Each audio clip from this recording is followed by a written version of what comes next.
Бүгін біз студиябызда қонақтар бар. Таныштырып өтсек. Эң сонун маана менен ошо студиябызга конок келип калыптыр. Мирлан Быржиев, Мирстрой курулуш компаниясынын директору. Саламатсызбы? Саламатсызбы. Кутмандагыңыз менен. Кандай келип алдыңыз? Жакшы келип алдык. Өзүңүз жөнүндө тааныштырып өтсөңүз. Менин атым Мирлан. Мен ошо Мирстрой компаниясынын негиздөөчүсү болом. Мирстрой компаниясы 2022 жылы регистрация болуп, анан ушу жеке менчик частный секторда үйлөрдү салып иштеп баштадык. Бирок ага чейин курулуш тармагына өзүм 2006 жылдан бери келип иштеп баштагам. Ага чейин көбүнчө субподряд жумуштарды кылып, анан официально рынокко чыгып көрө элек болчубуз. Бирок көп жумуштарды кылып, көп ошо бизге окшогон фирмалардын заказдарын барып кылып берип, салып иштеп жүрдүк. Тажрыйба шүгүр жакшы. 2022 жылдан баштап иштеп баштадыңыз. Официально 2022 рынокко чыгып, ОСО ачып, анан иштеп баштадык. Муну иштеп баштаганын себеби башындан бери пландап жүрчүбүз, ушу ачсакпы, ушу көп жерге барсак эле, ушу бизге окшогон фирмалар үйлөрдү салып атканын көрөбүз, анан биз да ачсакпы, биз да рынокко чыксакпы деп жүргөнбүз. Анан 2022 бир фирмага иштеп барып калдык. Барсак, ал фирма рекламасы жакшы экен, бар жогу жакшы экен, бирок баягы тажрыйбасы жок, жаңы баягы биз көбүнчө башка фирмалардан айырмаланып, жана железобетонный каркас деп коет, монолитно каркасный үйлөрдү салабыз, бирок ошолор деле жанагы көп кабаттуу үйлөрдүн ыкмасы менен частный секторга 2 этаж, 3 этаж особняктарды, коммерциялык помещенияларды салабыз. Анан ошол фирманын мындай тажрыйбасы жок, анан бирок иштеп атканын көрүп, анан алардан биз кем экенбизби деп багы карасак иштеп кетчүбүз, анан иштеп атабыз. Эми Кудайга шүгүр, биздин кардарларыбыздын баары ыраазы, жакшы отзывдарды берип атат. Ошо. Суроо жогору, Мирлан мырза, айтсаңыз, биздин бүгүнкү эфирдин темасы жайкы эс алуу болуп жатат да. Азыр окуучулар тарап, мугалимдер дагы тарап, кээ бирлери эмгек өргөсүнө чыгышып, бир жактарга эс алганы кетип жатышат. Сиз окуучулук кезиңизде кандай эсте калган каникул болду эле? Окуучулук кезде мен өзүм Ысык Көл областынан Жети Өгүз районунан болом, Там районунан болом. Анан окуучулук кезде бизде баягы 90-жылдар болчу да, анан мен негизи көбүнчө жайлоого барчумун, анан көлгө барчубуз, окуучулук күздө жайкы каникул. Анан университетке тапшырып студент болгону жайында иштечүбүз, акча тапчубуз. Азыр кандай эс аласыз? Азыр меники эс алуу тескерисинче болот. Жайында мен эс албайм. Кышында бир аз эле убакытка эс алабыз. Эс алганда деле баягы кышында деле жумуштарыбыз бар, заказдарыбыз бар. Кышында деле иштейбиз. Анан жайында азыр жумуш кызуу жүрүп жаткан учур, жайында ушу сезон, куруучулук сезон жайында келгендиктен, жайында ашып кетсе 1-2 жолу эле көлгө барып келем. Даже кээ бир жылдары барбай калабыз, потому что биякта жумуш ушунчалык, биздин жумуш бул жоопкерчиликтүү жумуш. Биздин жумушту бул баягы кардарлар ушу өзлөрүнө үйлөрүн заказ кылганда, мындайча айтканда бул Турцияны көрдүк, бул үйдү салганда ушунчалык жоопкерчилик менен жакшы качественный кылып салып бербесек, сапаттуу кылып салып бербесек, бул кийин ошолордун өмүрүн бизге тапшырып берет, аманат кылып беришет. Анан ушундай акчаларын беришет, көп канча жылдан бери иштеп тапкан акчаларын беришет. Анан биз жакшы качественный салып берип, анан эс алганга жайында убакыт болбойт. Аларды карап туруш керек, строительдерди барып контролдоп, карап, көзөмөлдөп турбасак, анан эс алып кетип калсак, анда туура эмес болот. Сапаттуу салып бериш керек деп айтып калдыңыз. Ошол Турциядагы жер титирөөдөн кийин Кыргызстанда дагы көп кабаттуу имараттардын сапаты текшериле баштабадыбы? Сиздердин курулуш кандай? Негизи курулуш өзү мындай жүрөт. Эң биринчи баягы көп кабаттуу үй болобу, бир кабат, 2 кабаттуу үй болобу? Биринчи негизи өзүнүн баягы порядогу боюнча долбоор иштелип чыгыш керек, проект жасалыш керек. Анан ал проект эгер көп кабаттуу же коммерциялык помещение болсо, ал мамлекеттик экспертиза деген орган бар. Ошо долбоорду конструктор, архитектор анан конструктор иштейт. Конструктордун чийген долбоорун ошо мамлекеттик экспертизасынан өтүш керек. Анан өткөндөн кийин ал долбоор ошо куручу компанияга берилип, заказчикке берилип, колуна берилет. Мисалы эгер көп кабаттуу үйдү салган строительный компаниялар алар ошо долбоорду алып барып, анан долбоорду улсаат алып, Госстройдон улсаат алып, анан салып башташат. Анан салып баштаганда сапатты бизде мамлекет көзөмөл жүргүзө албайт. Көзөмөл бизде Госэкоинспекция деген орган бар. Ал болсо баягы полномочиясы болсо дагы бизде может быть мүмкүн баягы эмеси кадрлар жетишпейби, баарын текшергенге мүмкүнчүлүгү жок. Анан ошон үчүн Госэкоинспекцияга да арыз түшкөндө, ар кандай бир чыпы чыкканда эле барып текшерилат. Анан аны мисалы строительный компания алып долбоор менен салып баштаганда технадзор жалгашат. Технадзор бул жеке адам, мамлекеттин адам эмес, ал технадзорду кандайдыр бир зарплатка жалдашат. Анан сапаттуу ошо технадзор текшерет. Прорабтар бар аякта иштеген. Анан авторский надзор болот. Ошо чийген долбоорду конструктор болобу, архитектор болобу, ошолор барып ошолор текшерет. Анан мен ушул тажрыйбамда көптөгөн конструкторлор менен иштешип көрдүк, көптөгөн жанагы ошо технадзорлор менен иштешип көрдүк. Анан бул технадзор эми баягы человеческий фактор деп коет. Кээде технадзордун убакыты жок болуп калат, кээде бизге айтат, видеого тартып жибер дейт. Бул сүрөткө тартып жибер дейт. Кээде мисалы возрасттагы адам болот, 15-этажга чыга албайт. Ар кандай эме менен 100% көзөмөл жүргүзө албай калат кээдечи. Мен ушул тажрыйбамда бир эле күчтүү технадзор көрдүм. 2020-жылы жана Саудовский фонддун каржылоосу менен 27 мектеп салынды. Ошондо ошо Саудовский фонддун требованиясы менен өзлөрү технадзор коюптур. Ошондо международный технадзор Мухаммед деген киши келди. Ошол технадзорду көрдүм. Ошол технадзор эринбей өзү өтүп барып, ар бир жасаган жумушубузду метрге салып, контролдоп, текшерип, 27 мектепти аябай катуу текшерип, катуу көзөмөлдөп өткөрүп алды ошо технадзор. Ошондо күчтүү технадзор көрдүм. Анан бизде эми баары жок деп айтсам жаңылышсам, бар негизичи. Менин тажрыйбамда баягы жакшы технадзорлор аз кезикти. Анан бул технадзорлор эмне себептен бизде ушундай эмеси азыраак? Бул негизи эле бизде курулуш тармагына алсак, бул бизде жаш мындайча айтканда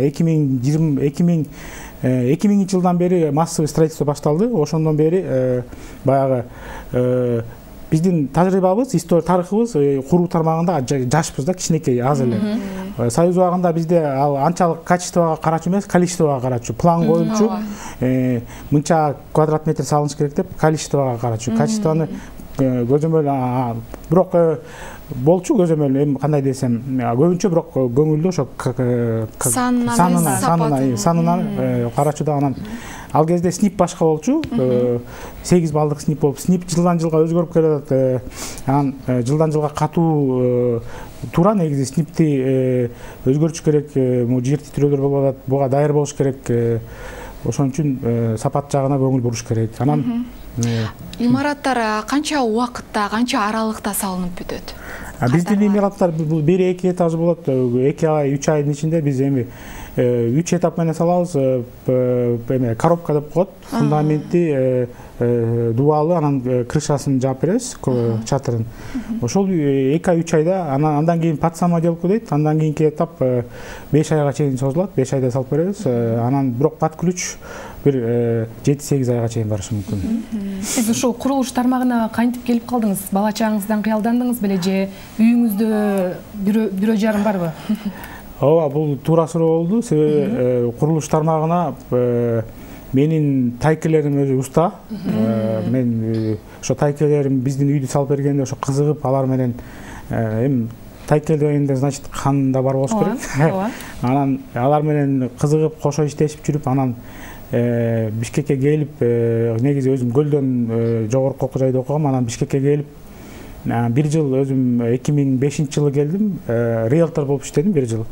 Анан риэлтор болуп иштеп, анан ушундай салынган үйлөрдү көрүп, кызыгып жүрүп, анан 2006 ошо курулуш тармагына өтүп салып, өз колум менен баягы мындай көрүп жасап, мисалы өз колум менен бетон куюп көрүп, штукатурка швак көрүп, кафель, обой, отделка кылып көрүп, бар жок өзүмдүн мойнуман өткөн. Бул ушул күнгө чейин бул стройка, бул айтып атам, жоопкерчиликтүү көп нерсени көрдүк, сыгында суугунда көрдүк. Анан мен өзүм баягы кызыгам, көп изденем, окуйм, баягы бул курулуш тармагы жылдан жылга жаңы материалдар чыгып турат. Анан алар убакыттын сыноосунан өтүш керек. Убакыттын сыноосунан өткөндөн кийин анан ал материалдын сапаты баягы өзүн көрсөтөт, мисалы. Анан жылдан жылга жаңы материал келгендиктен аларды ошентип изденип окуп, мен кызыгам да, кыскасы. Орусча айтканда фанаттыкпы, билбейм кандай деп коет, кыскасы. Жагат да. Түшүнүктүү.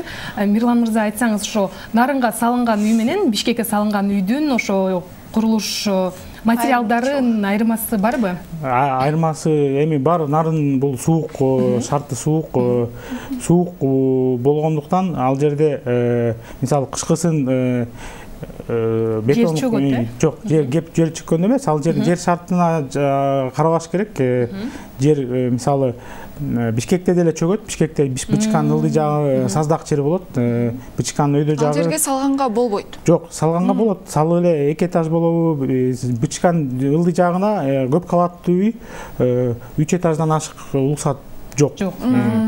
Анан аякка салса болот. Эми бирок ошо 3 кабатка чейинкилерди, анан ал жер саздак жер, аякка өзүнчө баягы пайдубалдын өзүнчө түрү болот, ошону колдонуп анан салыш керек. Таштак жерге пайдубалдын таштак жер бул чөкпөйт. Канча салмак берсе дагы 20 этаж болобу, 30 этаж болобу, көп салмак берсе таштак жер. Бизде Бишкектин жогору жагы ошо таштак жерлерибиз почти тереңдиги 1 километрге чейин таштак жер. Бул таштак жер өзү уже -2 балла деп коет. Жер тирегенде баягы таштак жер туруктуу болот да, чем саздак жерге караганда. Бишкек ошо 3 зонага бөлүнөт. Ылдый жагы выше 9-бальный зона деп коет. Ылдый жагына көп кабат үй салганга коркунучтуу. Анан орто жагы 8 балл, анан Искатинский разлом ал дагы 9 балдан жогору, анан ар жагы тоолуу райондор да 9 балдан жогору болот.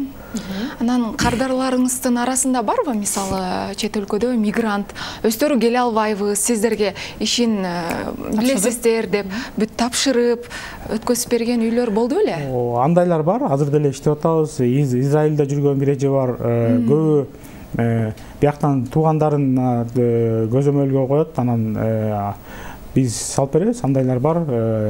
Бул негизи кандай десем, ошо негизи баягы көп строительдин баары көп кабаттуу үйгө өтүп кетип, частный секторда ошо эмеде 1-2 кабаттуу үйлөрдө, жер тамдарда жер үйлөрдү салган строительдер жакшы, добросовестный строительдер аз экен да, куручу компаниялар аз экен. Көбү баягы мен деле эгер мага может быть жакшы бир инвестор келип көп кабаттуу үй салалы десе, мен деле өтүп кетишим мүмкүн. Потому что жеке менчик үйдү салыш үчүн частный секторда мисалы 5 үйдү салыш үчүн 5 жерге көчүп барыш керек, 5 жерге убакыт бөлүш керек. Анан чыгымдары көп. Анан көп строительдер бул 1 жыл может иштеп көрүшөбү, 2 жыл иштеп кетип, анан көбүнчөсү эле ошо көп кабаттуу үйгө, потому что аякта спрос күчтүүрөөк экен. Жеке менчик үйдү баягы адам өзү заказчик деп коелу. Өзү бүгүнкү күндө баягы көбүнчөсү ошо 20 жыл мурун салып үйрөнүп баштасак дагы көбүнчөсү үйрөнүп билип жер элибиздин арабызда баягы мигранттар деп атпайсызбы, ошо Россияга барып иштеп келип өзүм сала алам деп анан көзү жетип салып уже кээ бирлер ошентип өзүлөрү салып алышат. Көп кабаттуу үйдү бир адам сала албайт. Ошондуктан мисалы көп кабаттуу үйлөргө спрос күчтүү. Акыркы жылы дагы согуш Киевде тиги Орусия согушкандыктан бизде мигранттар көп кайра келип баягы квартираларга спрос пайда болуп, азыр билинбеген менен көп кабаттуу үйлөр аябай көп түшө баштады Кыргызстанда, Бишкекте именно. Курулуш компанияда канча адамды жумуш менен камсыз кыласыздар? азыр эми сезон убагында 50 адамга чейин барат, 50 адамга чейин. Биздики өзүнчө бетон куйган бригадаларыбыз өзүнчө, камич, кладка, жумушчу топтор өзүнчө крыша койгон усталар бар жогу 50 адамга чейин барат. Көп убактыңызды ушул курулуш тармагына арнайт экенсиз. Андан башка дагы алектенген хоббилериңиз барбы, кызыгууларыңыз барбы? Эми хоббилер спорт менен баягы убакытка жараша барат, футбол ойнойбуз. А бирок жумуш көп болуп калса, биздин жумуш ушундай жоопкерчилик өтпөйм. Мисалы кээде бетон куймакпыз, эртең менен заводко могу ажиотаж болуп, айтып атпаймынбы, тиги азыр жана этаж үйлөр, көп кабат үйлөр көп түшкөндүктөн бетонный заводдор жетишпей атат. Анан бизге биринчи бербейт, аларга биринчи берет. Анан биз кээде эртең менен бетон заказ берсек, кечке чейин күтүп калабыз. Анан кээде саат 11-12де бетон коебуз. Анан бетонду мен барып көбүнчө катышып турушум керек, карап турушум керек. Карап турбасам, кетип калсам, всегда мен кетип калган кээде болот. Эми зарыл жумуш болуп кетип калам, бирдеме чып болуп обязательно бирдеме болот. Чыгып калат, чыгып калат, өзүм барып карап көрүп турам. Анан эмеге, хоббиге дагы убакыт жок, Анда бул Мирстрой курулуш компаниясынын келечекке койгон пландары кандай? Келечекте пландары зор эле.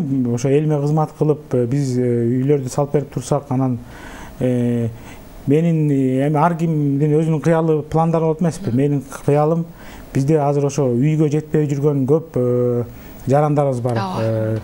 Анан аларга жеткирсе жолдору бар, менин пландарым бар. Анан баягы кредит алышабы, ипотека болобу, бул баары бир аларга оор болот. Себеби аларга мындай социальный жилье деген бизде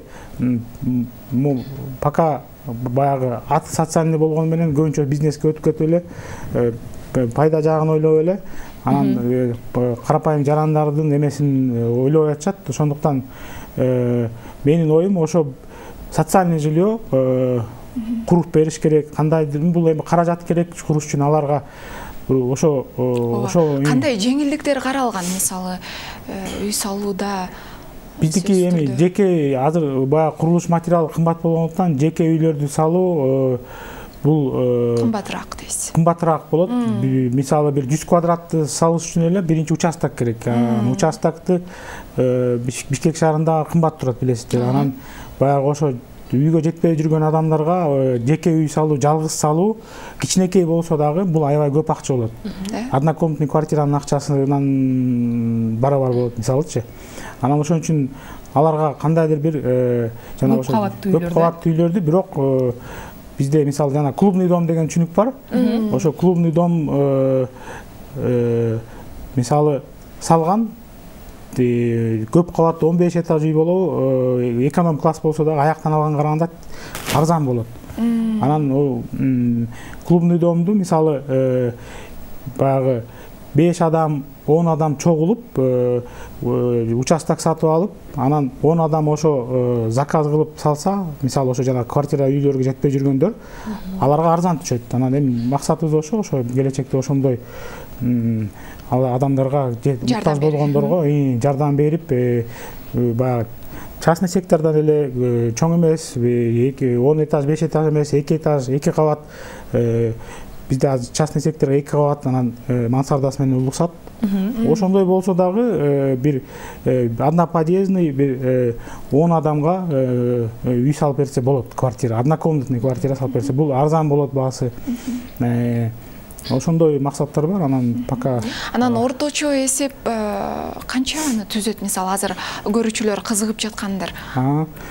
Орточо эсеп ошо же так суммасын айтасыз? Так, мындай көбүнчөсүндө под ключ бүткөн суммасы кызык болот. Орточо эсеби бүткөн суммасы $350 менен под ключ үйгө кирип кетсе болот. Участогу болсо өзлөрүнүн $350 жогору кирип кетсе болот. Ошондо 100 квадрат болсо $35,000. Бул көп кээ бирөө үчүн көбүрөөк акча, кээ бирөө үчүн жакшы. Максаттарыңыз ишке ашсын. Ошол ал эми азыркы учурда кайрымдуулук менен да алектенесизби? Балким майда кайрымдуулуктарды кыласыз балдар үйүнө? Эми кайрымдуулук менен кылып турабыз, эми бирок баягы эмеге чыгарбайбыз, мынтип атабыз деп өзүбүз эле. Анан кардарларды кайсыл жактан чогултасыз? Мисалы, Instagram баракчаларыңыз бар, кандайдыр бир айта кетсеңиз. Ооба. Бул Instagram баракчаны деле баягы убакыт жок болгондуктан айтып атпайм, ошо 2020-жылы досум айтып калды, ушундай Instagram ач депчи. Азыр бардыгы соц тармактар аркылуу таанылып жатат. Таанылып жатат. Ар кимдин телефону колунда. Мурун телевизор көрсөк, азыр телефон көрөбүз да. Анан ач деп калды. Анан Instagram баракчабыздан көбүнчө заказдар келип атат, бирок биздин мындай бир адамга салып беребиз дагы, сарафанный радио деп коет да. Бир адамга салып берсек, ал обязательно досун эчитип келет же таанышын эчитип келет. Ошо сарафанный радио жарымы кардарыбыз ошол сарафанный радио менен келет, жарымы Instagram менен келет. Ошондой кыскасы. Үйдө алгандар сөзсүз түрдө тааныштарын чакырат экен да. Ооба, тааныштарын. Эми ошон үчүн бул баягы акча, прибыльди ойлобой, качество, сапатты ойлоп салып бергенге аракет кылыш керек. Ошон үчүн жакшы иштеш керек. Жакшы десе, анан, конечно, баягы рекомендация болот, эчитип келишет, бизге да салып берди. Азыр Борбор калаада, Бишкек шаарында салып жатыптырсыздар, региондордо дагы баштайсыздарбы жакын арада? Эми мындай региондорго пландар бар негизи. Мен өзүм ошо көлдөн болгондуктан көлгө, чүйгө салсак болот. Мындай заказдын эмесине, көлөмүнө жарашат салса болот. Эгер кардарлар бар болсо, сөзсүз түрдө салса болот. Кичинекей үйдү чалышат, ошо бизге ошо региондон салат элек деп 100-200 квадрат үй салсак болот элек деп, анан биздин аякка барып барган чыгымыбыз аларга кымбат болуп калгандыктан айтабыз башында эле, ушундай кымбат болуп калат. Алар баягы ойлошот, аны ойлой баягы бизге да келип салып бергиле дейт. Анан айтсак эле, анан кымбат болуп калат экен деп, алар көбүнчөсү отказ кылып көтөрө алышпайт. Анан ыраазычылык билдиребиз, убакытыбыз дагы соңуна келип бара жатат. Анан сиздин үй бүлөлүк абалыңызды да билгибиз келип турат. Үй бүлөлүк абалым 3 балам бар. Ошо улусу кыз, 2 кыз, 1 эркек. Улум бар. Анан региондордо да салып көргөнсүздөрбү, мисалы? Же азырынча суроо талап жок? Региондордо салып жүрөбүз. Мисалы азыр Караколдон бир заказ кылып атабыз. Мен ошо өзүмдүн бир бригадам кеткен Караколдон, услуга кылып эле салып атабыз. Анан Токмокко барып салып атабыз. Эми баягы ошо Бишкектен эле азыр бирок жетишпей атабыз, заказдарыбыз, эми шүгүр. Чоң рахмат, ишиңизге ийгилик. Сизге эфир соңунда эркин микрофон. Кыргыз элине кайрылып кетсеңиз болот. Кыргыз элим, ошо сиздерге кайрыларым, баягы ар бир Кыргызстан үйлүү болсун, жакшылык болсун, жер тирөө болбосун, үйдө бакыт болсун, бакыт болсун. Анан үй салаарда сөзсүз түрдө арзан жагын карабай, сапат жагына көңүл бургула. Биз ошо жана бетон менен көбүнчө тажрыйбабыз күчтүү болгондуктан сөөгүн ошо биз бетондон тургузабыз. Ошо сөөгүн бекем салса, бул сөөгүнө көңүл буруш керек. Ошо өзүңүздөр жагы үйгө жашайсыздар.